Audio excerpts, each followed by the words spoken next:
This is the Educational Triage Podcast. Welcome. We invite you to come along with us on an exploration of interviews, issues, and other exciting and relevant topics in education, especially alternative education. They say alternative education is a laboratory for mainstream education. Why? Well, join us every week and listen in as Christy Goodell, Hello, Philip Summers, Aloha. and I, Tony Hunt, jump in feet first to discuss issues that may affect our classes, students, communities, as well as our teaching. Please subscribe if you enjoy and find relevance in what you experience here. And if you haven't left a quick review, please do. We appreciate your candor and insights so we can improve as we move forward. Now, let's see what's on board today.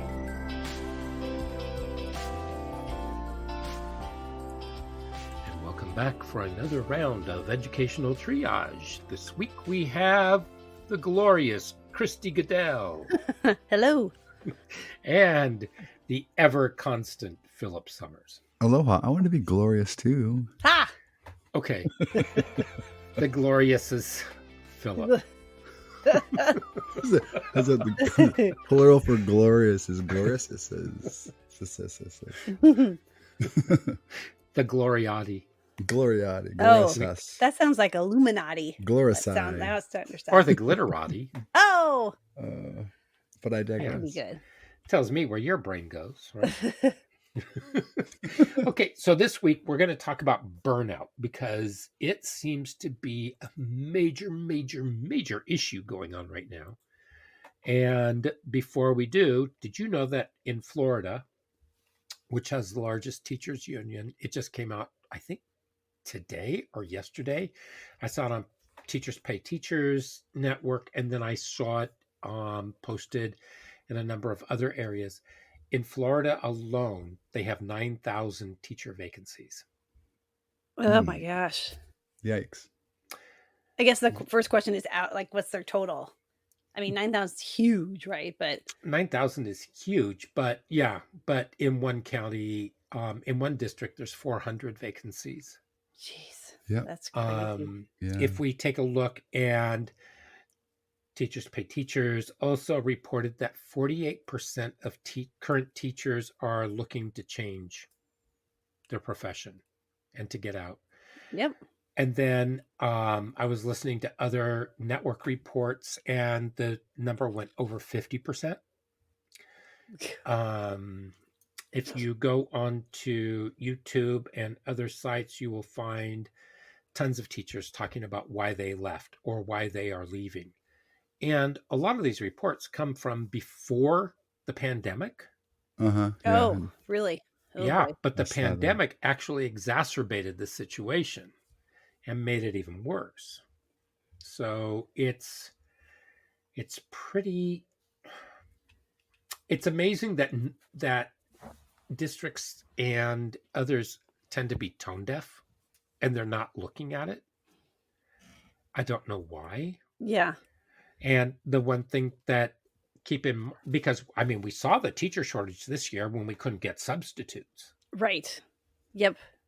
And that was something else that exacerbated the whole situation. And yet districts are trying to groom more people for administration.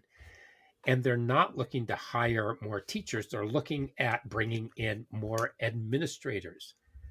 And I think that's something that we really need to investigate at a later time, because that has been kind of stuck in my craw for a while. They're also lowering standards to a degree. They're bringing in emergency sort of substitutes, and they're having teachers give up their prep periods to step in.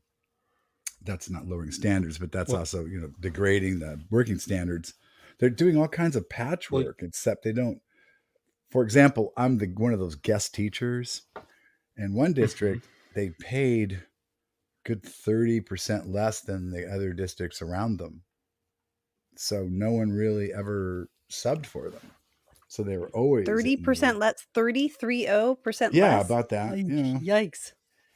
That's not a good But they were also hiring high school graduates. If you had a high school diploma, you could substitute in a lot of districts. Yeah, emergency. Which is mind-blowing. Right. I mean, they were just... That's a standard lower. Desperate. Yeah. Well, that goes along with the idea that teachers are just babysitters, right? It doesn't help that mindset, for sure. That's exactly it. Anybody can do it. Mm-hmm. Yeah, exactly. So let's go into what burnout is and how it manifests itself, just to start off. So if you are burning out, then you have fatigue and sleep issues. So that means that maybe you are constantly tired, you have insomnia, you're worried. During the day, you just cannot seem to get your step up. Right. And you're just constantly tired. You start forgetting things. So forgetfulness, and you're not able to concentrate, which also goes with fatigue. You have appetite and weight issues. So if you start finding yourself getting the munchies in a sense, but not exactly because you're imbibing, but you're constantly eating, you're constantly just what do you call that? Emotional eating? Right. Yeah. Yeah. Okay. So you're doing that. So if you're gaining weight or if you're losing weight and you're not really sure what's going on, that could be a symptom. So that's something that you really want to talk to your doctor about. And if you are anxious or depressed, if you are just like, these all kind of roll into one. Yeah, because I know teachers, and I know we have administrators who listen to this.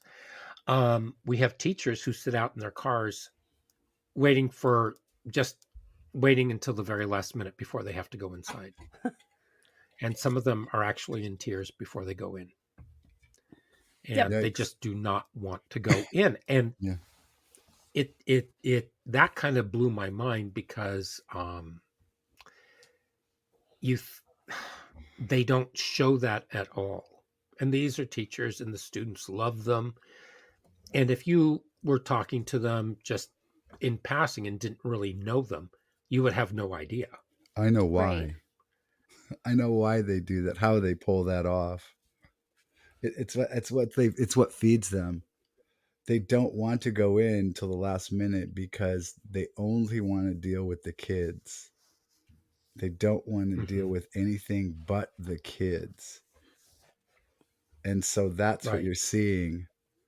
Yeah, they're good with kids, but I think if you look closely, you'll notice that they kind of lay low when it comes to people. Like they're avoiding their either admin or co-workers, other they're teachers. They're avoiding it all, but they thrive off the kids. They're teachers, and that's what they live for. I guess I'm saying that because I've been there. I've actually cried on the way to work and sat in the car to the last minute, went in and turned it on because of and with the kids. And that's what fed me. And it just was, that's what I liked. That's what I did. And anything else was like horrible, but the kids weren't. But everything else was horrible. Yeah.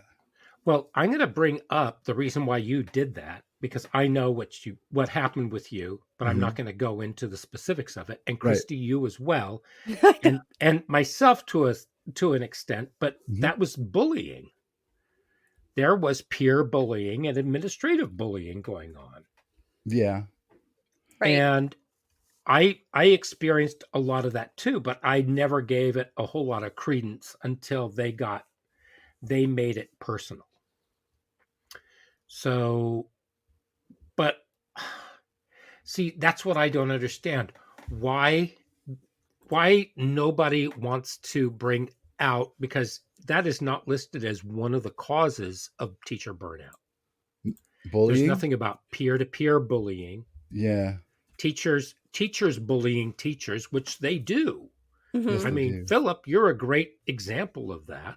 Yeah, I was. And and with you, it got to the point where I know that my brother, God rest his soul, because he's passed, but he was jonesing at taking on your case. Oh, really? Because, yeah, yeah. I didn't know. So, because there were so many illegalities, Yep. illegalities to what happened coming from the administration on that. You could have been set for life. I mean, what they did to you was just wrong. I know. What I would say to that would be simply that I think what I was relating to is, I think the overburden of all the teachers has to be, it's kind of bullying to begin with. It's that it just kind of, it's death by 1,000 cuts. Okay, we're going to do this year. Yeah. Well, what about this thing? Hey, we're going to do that too. And then we're going to do this too. And we're going to do this too. And that's a kind of a bullying atmosphere. It's sort of like, what, aren't you a team player? And that's an underlying sort of, it's also like, aren't you with us? Are you are you one of the team? Are you either with us, or what's the alternative to that? You're against us. And I think that's the lack of support. Of bullying too. Yeah, and definite lack of support is one of the big ones. Yeah. Oh boy, they just I feel that those are lay off. Yeah, because I feel those are, I think, two different situations, both horrible and really affect your profession or you're going to work negatively, right? Like if you don't feel like anyone understands what you do, are you supported? And or if you are feeling bullied by other people in your building, right? Or if it's both. Yeah, but those could very well be both. And if you get isolated, right. Then they went after Christy to make an example of her for the rest of her team for something so petty, and they blew up a molehill, and tried to make it so that she had to climb Everest in high heels and make it back down again in less than 5 hours. So, I mean, it was just, they just went after her, and there was no reason for it. There's no reason. So it could have been something, I mean, and the accusations and what they said, even the union found the whole thing laughable, but they were still going after her. So it was remedied, but because I think Christy has found something much better, and I think that she's going to be in a better position where she is. And I think, Philip, you are too. I think I am as well, but I did not receive as much of the poison toxins as either of you did. And Philip, you took it on for years. Yeah. So I was just thinking about this going, okay, it's always been my kind of life experience that if I experienced it, I go, I wonder how many other people do. And I'm kind of wondering if I could take a hand raise around people listening to this podcast. I'm kind of venturing. I think that there's probably more stories like Christy's and mine that are just people that didn't fit, or they said, hey, we don't like you anymore. And somehow they kind of put the screws to them when they should be supporting them. As we said, they made it the opposite, go up Everest in heels in record time. It's, well, that just, I think, goes to the overall feeling of people, not understanding the current workload that teachers have to do as part of our job right now, and that it's overwhelming and unattainable to be able to do everything perfectly all the time. And so rather than say, how can we help you, or hey, have you been trained properly, or hey, we have short staff, and kind of give some recognition to that, when they just hyper focus on one teeny tiny area, and that has to then represent your entire being a teacher is, then I feel that's where the burnout comes. If you're like, I'm doing so much, I'm working 14-hour days, I'm putting children or our students first, and if none of that is taken into consideration of what we're doing, then like, what how long, like Tony, you said, how long does a teacher say, like, do I need to keep staying in this environment and keep doing this, or should I,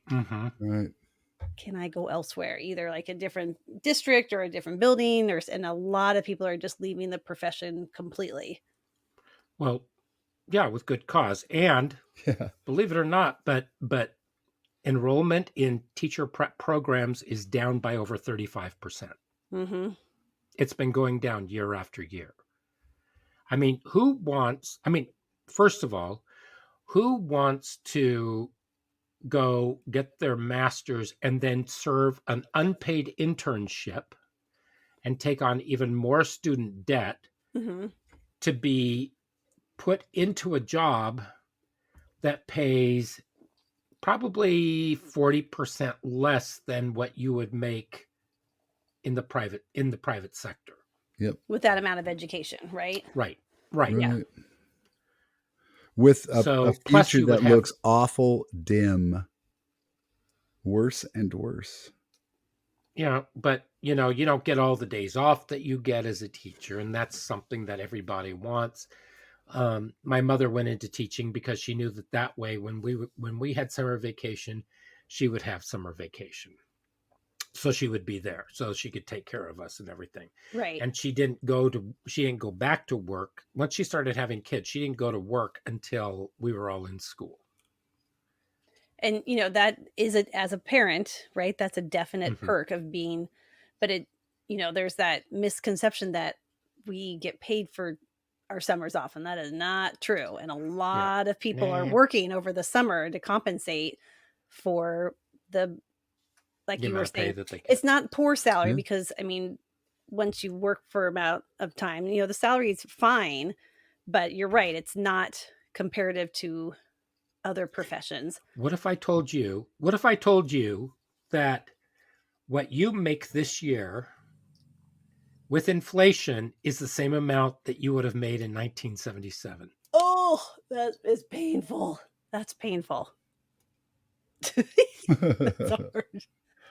I would feel much better. Is that true though for a lot of professionals right now, or is it just that I don't know, but I would have to say that a lot of professions are making quite a bit more. Yeah. I mean, teachers do make above the poverty line, but when you consider how much, I saw a meme that said like teachers are the only profession that you know of where they steal materials from home to take to work. Right. It's the only profession where they take things from home and take them to work. Yeah, that's true too. Right. I tell teachers that, they go, I spent so much money for my students. I just look at them and go, why did you do that? I'm sorry. I just don't approve now. But see, the other thing about teachers is that a lot of teachers are also going to school during the summer. That's true too. Yeah, that's true. Because they have to maintain their license. They have to have an X number of clock hours going on, or become administrators. And some of them want to go and get their PhD. They want to get their doctorate, or they want to get another master's. I know a couple of people that have probably 3 or 4 master's degrees, and because they just love learning. That's one thing. But what happens is, when you walk into the building in the morning and you have to go to a meeting, and the meeting takes you right up to the time that you're supposed to be welcoming kids into the classroom, and the kids come in the classroom, which means that you had to show up probably about a half hour to 45 minutes earlier than normal. You get there, you do all these things, you're there for the kids, you have everything already set up so you can segue right in, and you do your teaching.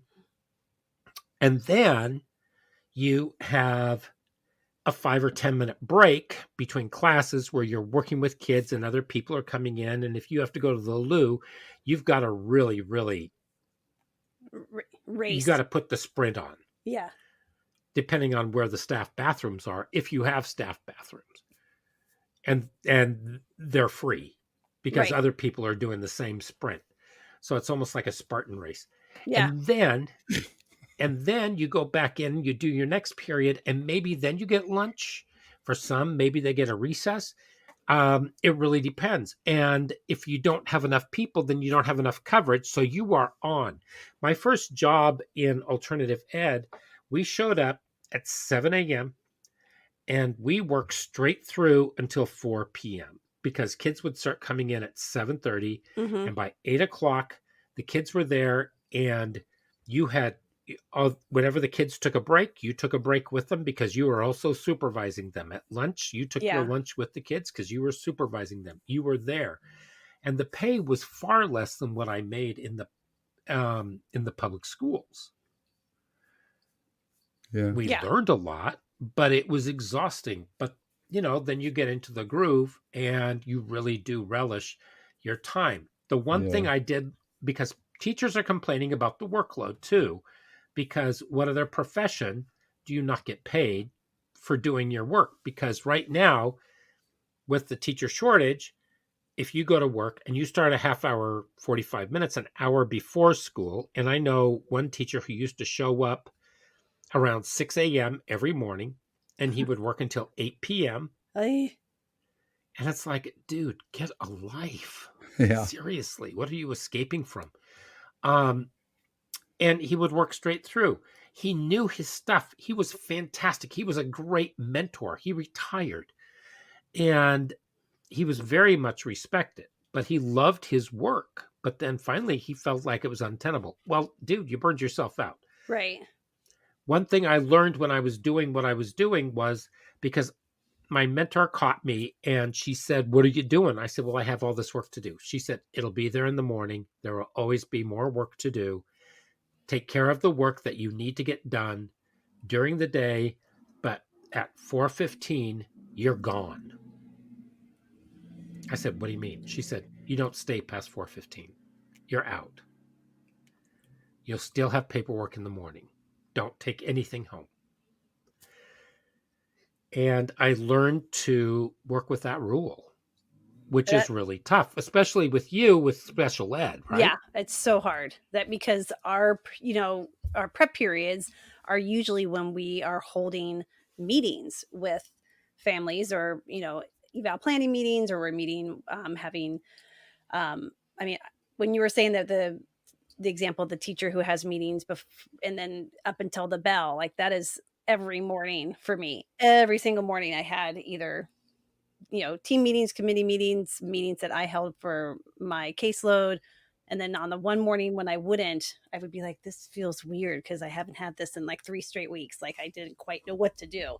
But I remember when I got hired as well, my admin who hired me said the same thing. Don't bring work home. But it's almost impossible to not do that and that was one of the things that kept coming up this year, was that like there's so much work that we have to do with our students, and they're having trauma or emotional situations, or they got in trouble, so I need to go find the dean, and then the kids are coming to see us, and then it just feels bad to say, it just feels awful to be like, I can't help you right now because I got to do this paperwork so I don't bring it home. Like that doesn't feel right as a teacher or as a human, right? So you address the emotional needs of your students or your peers, but then you still have to get either your grades done or your reports done. And so when does that happen?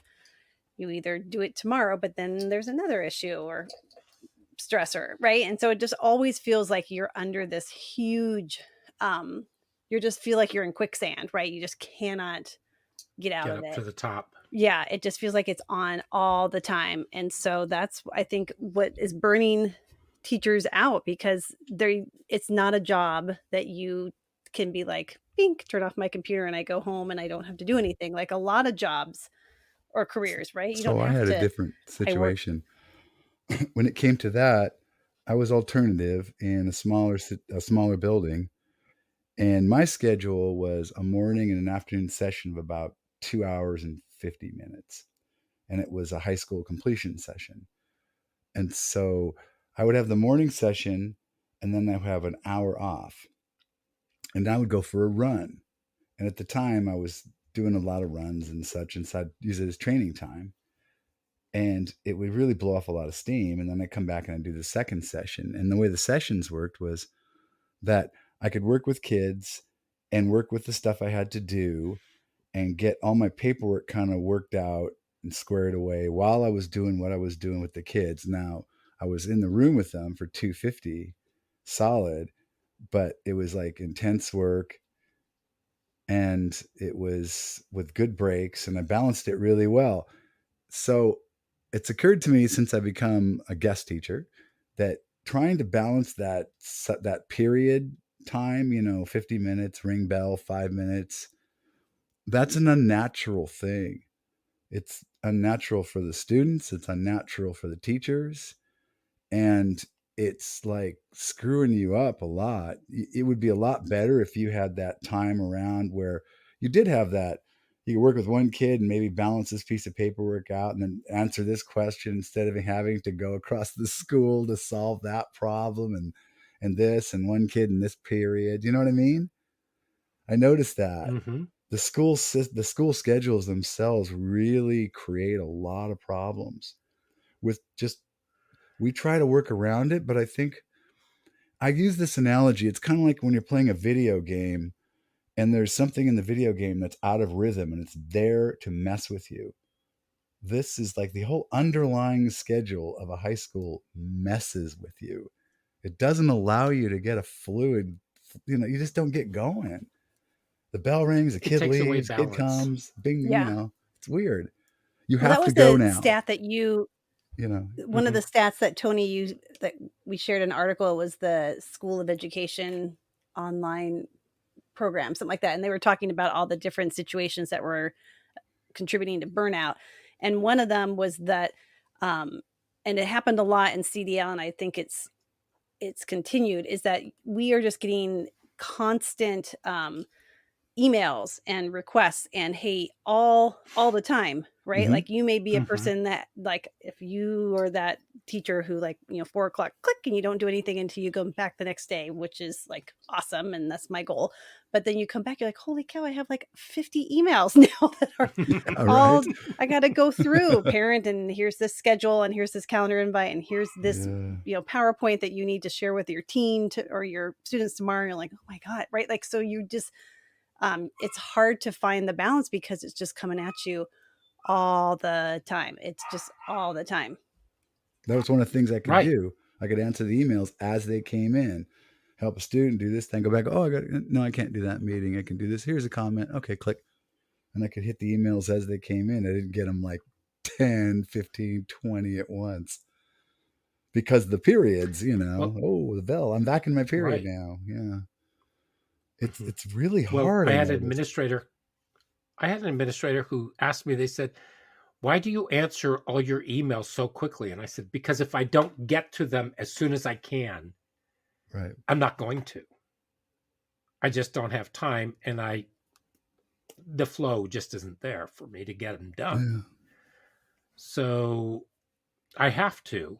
And that was a time where I was teaching my program, but then I would teach that for 4 hours, 5 hours, and then I would be doing consulting work for the district for another 5-6 hours afterwards. And I had really very little downtime. Mm-hmm. So I would leave my house at about 6:30 in the morning, and I'd get home at about 6:30, 7 o'clock at night. And I was exhausted. Yeah, that's too much time. Right. And so, and I had to figure out, how do I take care of this? And I did. I figured something out. It lasted for a year. I learned a lot. But I think what we need to do is take a look at what the problems are, which is the workload has incrementally become greater and greater. It's like being a frog in a pot of boiling water. They've been increasing the heat little by little by little by little by little. And the pot is getting close to boiling to where it's unsustainable. Yeah. And administrators, they're burning out as well for all kinds of reasons. And so, because they're finding that a lot of what they're dealing with is untenable as well. And so, however, there's a way that they can temper what they're doing. And my question is, how many administrators are actually fighting for their teachers? and saying, I'm not putting any more onto the teachers right now because we've got to find a balance. Because if teachers don't have a balance in their life between what they're doing with us and what they're doing at their home, when are they teaching? And since the pandemic, how much teaching is actually going on and how much of it is basically triage for mental health? Am I making sense? Yeah. I noticed another thing too, since the pandemic and coming back, a lot of what's being taught is right straight out of textbooks. It's almost like they're doing it like they did the pandemic to keep everybody on the same page, but they're doing it in person. And the kids are not having it. And they're saying, well, why do we have behavior problems? And I'm sort of keeping my mouth shut. I'd like to go and sit down in one of the offices and go, because the kids don't like it. They don't like school. They don't like it. I don't blame them. It's really, they don't see the point, and I kind of don't either. It's just, some of it's really pat. If you think about it, it's culture shock. Yeah. The kids are going through culture shock, and nobody's actually recognizing it. And teachers themselves have culture shock. Yeah. Because we left something that was, for many, it wasn't a perfect machine when we left. But then all of a sudden, we have to regroup. We have to reinvent the wheel for a lot of people. Yeah. And they have to try to completely change their paradigms. And then they go right into it. But there's not really a whole lot of help. It's kind of, you were in an emergency situation and you had to work fast and you had to work hard and you got there. But then after the end of that year, what did they do? They bombarded us every week with meetings. This is during our summer break. They decided that we had to be bombarded with emails. They wanted us to be in meetings where it rose the anxiety level of most teachers because they were constantly connected. Nobody had a real vacation. That makes during sense. that time. That makes sense. There was no downtime for the teachers whatsoever. And so they went into the next year even more stressed. And there were more meetings. And it went on and on. And I was speaking with one teacher who said that they were in there and they did what they were doing and they gave their schedule. They said, here's what I do. I clock out for about anywhere from 10 to 20 minutes during the class period, but I'm watching the kids while I clock out just so I can monitor what's going on with them.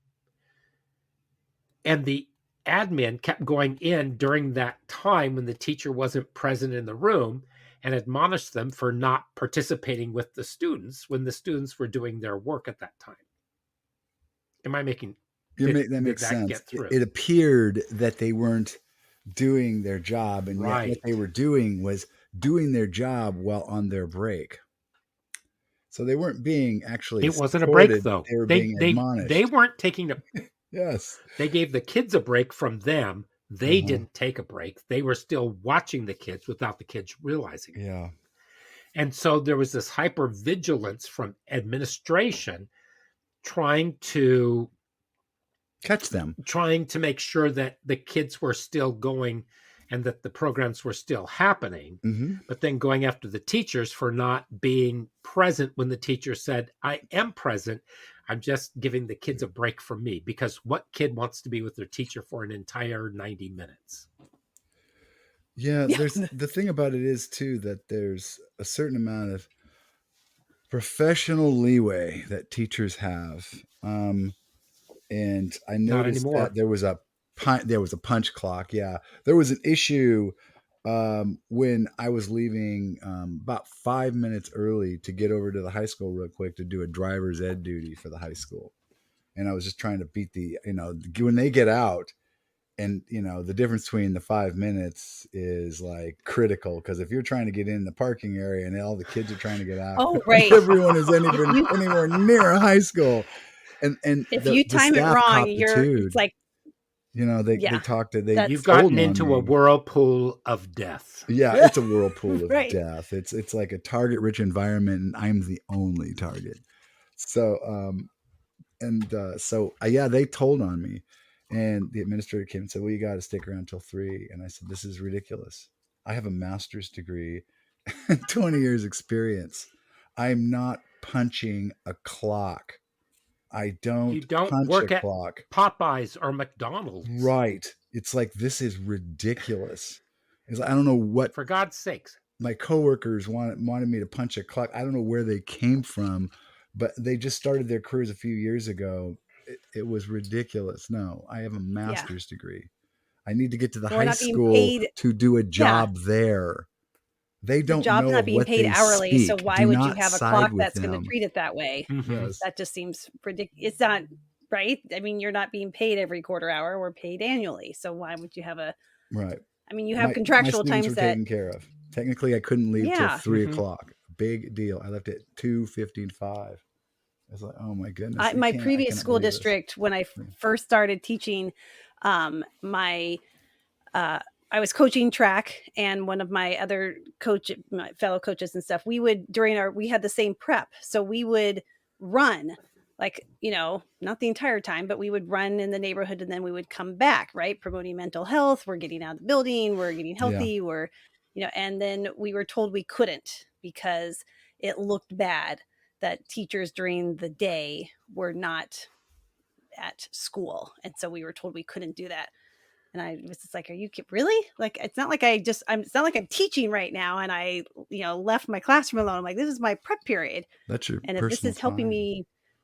Yeah. Like, no, nope, you can't leave campus. You can't be. Yeah. Well, at the time, I'm like, okay, fine. I did. You grieved it, or you went jogging? Oh, I stayed on campus when I went jogging. We started doing that too. So we just went down on the school track and walked, right. ran. That's what I did. But I'm just like, really? The whole reason you're telling us no is because it looks bad? It's not, it's just image. It's a control thing. Strange. Yeah, it was so strange. It is. Like, you have teachers who are doing well in all areas, and this is helping them to be regulated, right? And mental health and physical health, and kids are seeing you exercise, but that's not good. Well, I think that comes down to another point, which is that it tells us which administrators have the self-confidence in knowing and trusting their teachers, and which ones actually trust themselves to understand what's actually going on. And there is, in the Tao of Leadership, the book, I can't remember which number it is, and I think I brought it up before, but it's the art of letting go. And it's having trust in others and knowing that you're going to have more control by letting go of control. Right. And things are going to come out right if you trust other people to do their job. But if you can't trust people to do their job, then there's something really wrong with either you or the system that you're working with. I have learned that from the rocking chair of wisdom, that yes, if you don't trust people, it's probably likely you don't trust yourself. And the other thing is, what is doing your job? What category is being viewed as doing your job well? Like, is it where your kids, is it graduate? We've talked about this in previous podcasts, right? Like, is it based on like my kids' test scores or standardized test scores, or is it is it this paperwork, or is it the fact that I'm on campus from 8 to 4, or is it that my kids are learning and coming to my class and seeking out a teacher, right? Like, what is, what's doing your job? And then that's also what is being viewed by parents in the community as well as your administrators, right? Because I don't think they always align. I think I shouldn't say I think. I know they don't always align, where you have parents who are like, stop teaching that SEL stuff and all that and just do the basics. And that's the viewpoint of a teacher's job. I'm like, it's more than that. I'm not just teaching this, or only they get this score on the SBAC. Really? That's my basis of being a good teacher or not? It's just, you just feel overwhelmed and not supported and not being trusted to do your job, and you don't have people know what you do. It's really hard when we've got teachers in our building and their supervisors have not stepped in their classroom one time the entire year to see. And they don't have a clue as to what it is that they do. Yes. Yeah. It's hard to sustain that with fidelity and passion if you just feel like you're on your own on an island. Nobody knows what you do. You're asked to do more. You're not being really compensated monetarily as it should be, right? I'm getting paid $19.97. You're not being compensated by bonuses or paid, hey, if you get incentives, like, right? And so then teachers, a lot of them at this point are like, I could be doing a job from home and I don't have to have all this stuff. I miss the part with my students and my coworkers, but I don't need all this other superfluous stuff all that's coming with it. It's just too much. And that's what those stats you're saying, right? A third. And so there's unreasonable expectations that don't seem to be addressed. But then we have training, and then we have training on stuff that for a lot of teachers are like, this could be done in an email or a video, and I really need this stuff, but this isn't being addressed or valued. It's just, there's no autonomy. Teachers have lost all autonomy. The district is hiring more administrators who don't really care to know what's actually going on, either in the department or in the class or in the program. We have parents who, apparently there are groups now of parents who are going through and learning to monitor teachers' social media. God. Which is anathema to having freedom, right? Right. Yeah, right. And so it's, the fishbowl has become even more fishbowly. More people are in control of your fishbowl or whatever. Or more people are gazing into it. I thought you were talking about the parents. We talked about that before. There's a state that tried to do it where like parents are having to. It all goes with this. These are the same kinds of people, I mean, there are parents who they're losing it because they are so convinced by the media that teachers are doing all this damage to their children. And maybe somebody does. I mean, I just a couple of weeks ago did the podcast on whether or not teachers have freedom of speech in the classroom. And the answer is no, you don't. Your district has rules. And then your contract has rules that dictate what you can and cannot do. And we went through the ACLU's rules and everything about what it is that you can do. But you can discuss things as a private citizen. It's when you are acting on behalf of the district that you have to watch what you're saying. Because when you're an employee, then you have to watch it. When you are a private citizen, you are free to say whatever you want, whether somebody likes it or not. And that's not just exclusive to education, to being a teacher. I mean, that happens in lots of, right? Your views and or whatever you post don't they have that? These views do not represent the opinions of the business, right? Like you see that disclaimer in a lot of news articles or things like that. Even on television shows. Yep. On the news shows. Yep. And television shows where the network says these do not apply or reflect the views of the network. That's true. So you've got the parents, you've got the constant adding on to responsibilities. You have bullying by your peers, by admin, and by students. Yes. Yep. So because students get online and they start bullying their teachers there. So there are just so many things that are hitting them. Now, let's go with ideas of how to prevent burnout. If you feel like you have burnout, what are some things that you can do? Vegas. No. In order to, or what can administrators do? What did you say, Vegas. No, don't go to Vegas. Vegas, baby. Just go to Vegas and throw it all away. Just bet it all. Yeah. Bet it all on red. Yeah, no, just wonton. Just go surfing in El Salvador and never return. No. Some teachers have done that. Actually, I knew one guy. I met a guy. This is an interesting story. He's a teacher. It was just a glancing blow of a meet, but he'd had enough, and they're moving to Scotland. He's gone. I went, really? Okay. But yeah, he and his family. He's my age, about 60-ish. He had blonde, wavy hair. Grew up in the northern area of Portland. Had been accused of being a California transplant. Just couldn't take it anymore. And he was an educator. He said, "I'm out of here." And he's going to Scotland. Yeah. Interestingly enough. So that burnout story is an interesting one. Scotland's beautiful. I wouldn't go surfing in Scotland. He's not a surfer so much, but I've known some people to blow out of town and go to El Salvador and never return. So yeah. Here's something that I was thinking about. A few years ago, the district or the high school put all the teachers on school buses. Oh. And drove us all around in circles and everything. And we ended up at a bowling alley. And they had all the teachers bowling. That's how we started our day. Every day? We bowled. No, not every day. Yeah. But at the beginning of the year. And it's that was a great community building activity. Mm-hmm. Where people had a great time. I mean, the conviviality, it was just really, really kind of nice.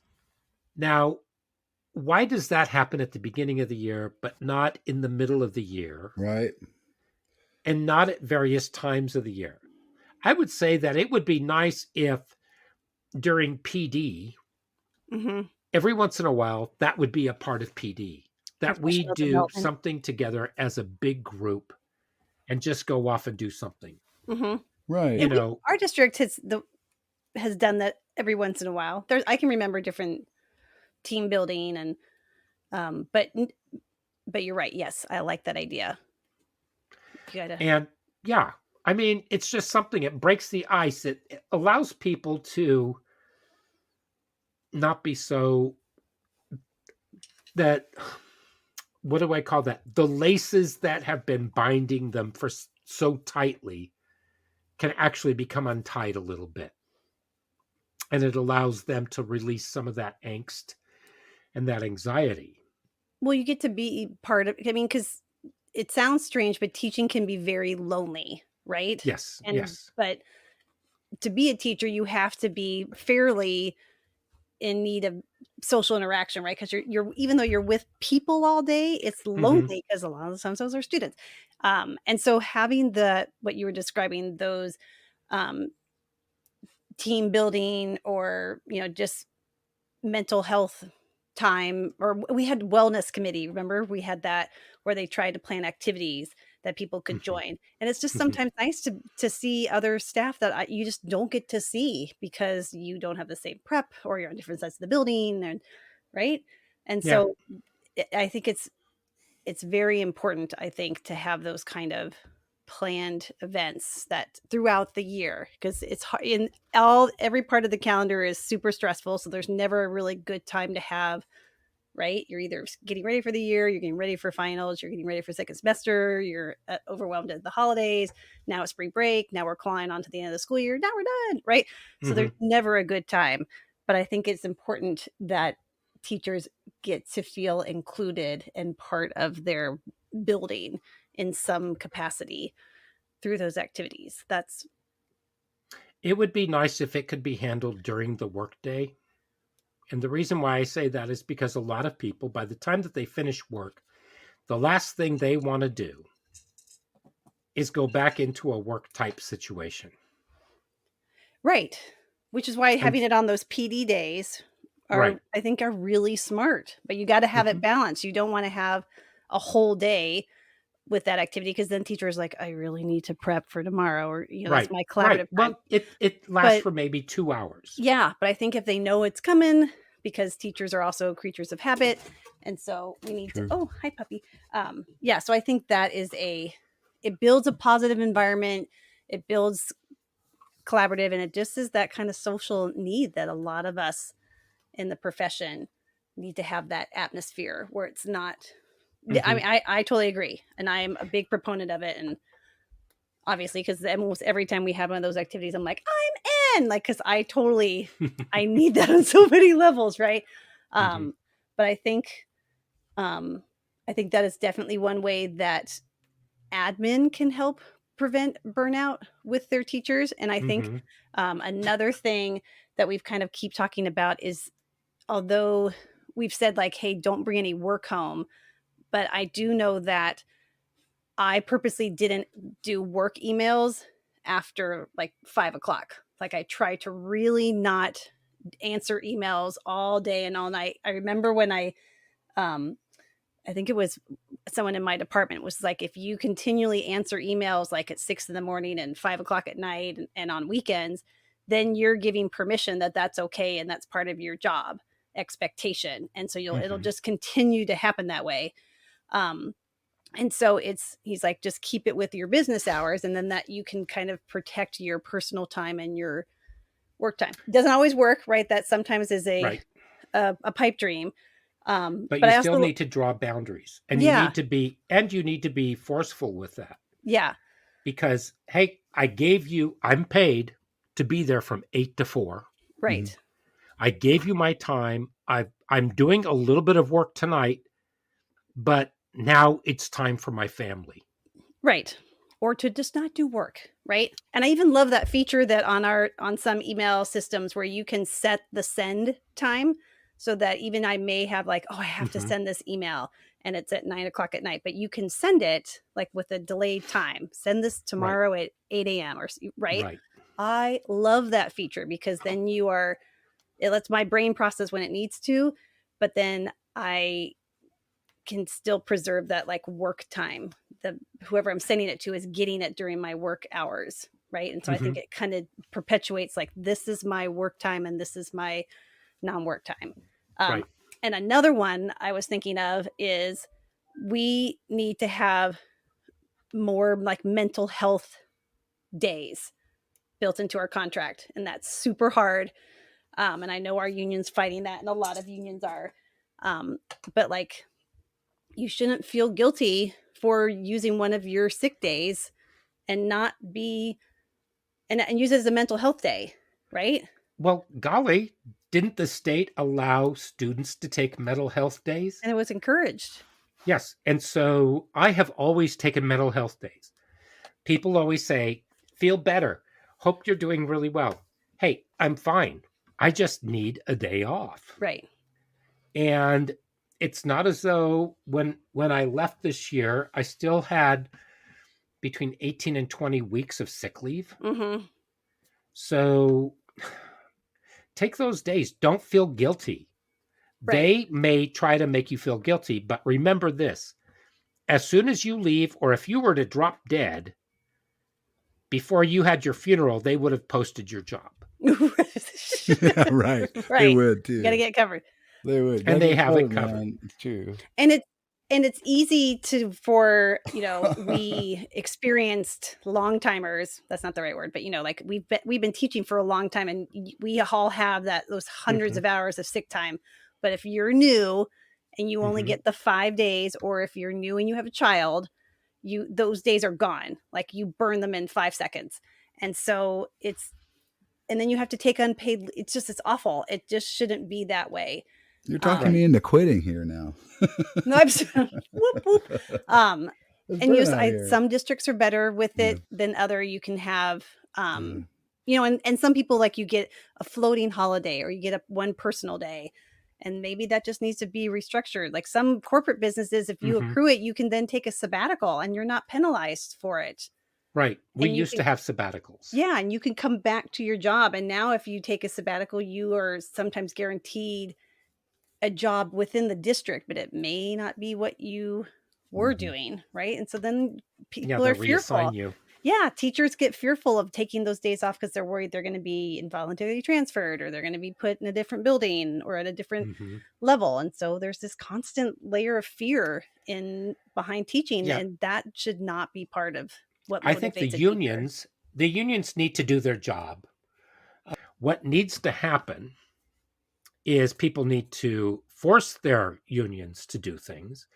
And at department chair meetings, in other meetings, teachers, when they say, this is what you are going to do, teachers need to say no. Right. Teachers have that right to say no. And if enough teachers start fighting back saying, we're doing everything that we can right now, we can't do anything more, take something else off. If you're forcing us to do this, what's the one thing that you're taking away from us? Yeah, I you do need to set limits with them. Yeah. There's so much trauma and emotional stress that's happening with our teachers that we should be able to utilize time off without either fear or guilt, and losing pay, right? Like that. I shouldn't have to, as a new teacher, not ever come. I always come in sick because I got to save those 5 sick days or whatever because I have children, and that happens all the time. And then with the COVID thing, this happened in so many districts where like you got sick with COVID, but they're like, we can't prove that you got it from work, so we're not paying you COVID pay. And you're like, what? Should just, we want our teachers healthy, both physically and mentally, and that should not come at a cost to our paychecks, And so that's just, they got to be valued the same. My dog agrees. But Autumn's been going crazy too. And I love that you've been saying about the teachers need to say no, because that's my biggest problem is that I say I'm in all the time, and I sometimes don't say no because I either be like, people won't want to work with me, they're going to feel like I'm not a team player. It's hard for some teachers, myself included, to be like, no, I'm not going to do that. And so I think it's powerful that teachers are given so much work. So then this mentality of like, I have to do everything takes over. And so it's hard for teachers to say no. Right, because they'll gaslight you and say, oh, so then you don't care about the kids. Teachers care about the kids, but teachers are there to do one job, to teach. Right. But they also act as a parent or an aunt or an uncle or a grandparent. They're also there as a shoulder to cry on. They're also there for multiple other reasons. Right. Stop making them the social workers and the mental health experts and the teachers. It needs to be. Unless you're willing to concede something else. For example, every teacher gets a massage therapy every week. Ooh, I like that one. That's a really good one. I like that. I'm in. I like that. Or a voucher for massage. Yeah, done. I don't want like another teacher massaging me. That's kind of weird, but that's got to be a massage. No. I'm going to a spa. I'm going to the massage. Yeah, a real massage therapist. Yeah, at the. Get that into our health benefits or something. Acupuncture, or a spa day. Add it. Jeez, why are they always taking things away? You have a drawing every week for a spa day for a teacher, in your building or something. Yep. There's got to be something. And, but yeah, set boundaries, go out for a walk. If you're starting to feel pent up, grab another teacher and say, let's go walk, create a walking group. Or if you want to be alone, put on some music and just feel free that on your prep, that is your prep. Let me ask you, if they say, we need you to substitute for somebody during your prep period today, make a deal with them. Say, I will do that when I see you doing the same thing. And you are out there and you are subbing in the building. Yeah. Yep. Don't tell me that I have to do it. And if you tell me you have other responsibilities, your first responsibility is to the students and then to the teachers, not to the people above you. That's true. Yeah. That's right. People need to start standing up and quit being patsies and victims to administrative bullies and gaslighters. They need to start saying something. But sometimes we're just so busy that I don't want all of our choices to be like, here's all the different things the teachers can do to reduce burnout, because part of it is like it shouldn't be our problem to solve all the time, right? Like we need it to come from admin and district as well. But they will not. They will keep, like I said, frogs in a boiling pot. And they keep turning the heat up. Yeah. And pretty soon, what are they going to do when teachers are gone? Well, that's what's happening. We're having record numbers. Almost 300,000 teachers a year leave. And not just retiring. Like you have a ton resigning. They're leaving after 1 or 2 years. There was somebody I saw that said that they joined the district with a group of 20 other teachers in their cohort. And at the end of the year, there were 3 left. Wow. In 1 year? 20 in 1 year. 3? Jeez. That's not good. In 1 year. And the way districts are fighting back, and I mean fighting back, is they are taking teachers to task for not fulfilling their contracts. So if you burn out in the middle of the year and you break your contract, they will come after you for breach of contract now. Wow. And that doesn't... So instead of getting down to the bottom of it all, districts are being punitive. And so they're trying to instill some kind of fear in teachers for not staying. Jeez. Right? And then you don't want employees who are there out of fear. That's not good. Districts have got to figure this out. They can't keep hiring and encouraging people to go into administration while they're not encouraging people to stay in teaching.